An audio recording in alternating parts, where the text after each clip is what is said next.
May panawagan ang Pangulo at magtipid sa kuryente. Ano po tugon dito ng Meralco?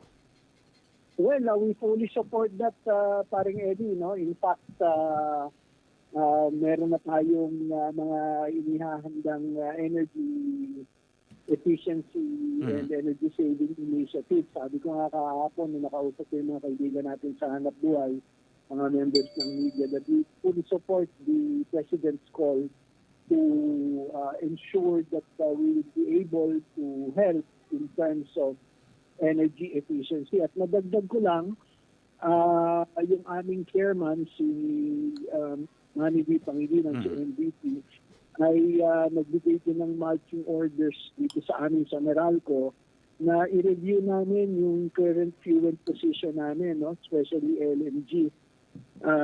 Dahil as you know, this may impact on the price of power, no? Apo.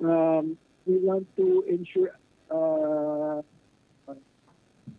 adequate supply of power and manage price volatility as responsibly as possible, ayon nga sa aming chairman. No? Apo. At it should be clear sa amin that we must help protect consumers as cost of goods versus globally anya. No? So, dun sa aspeto ng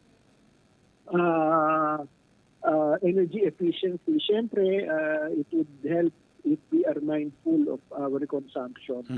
Lalo na ngayon na hindi naman natin kontrolado yung nangyaring gera. Apo.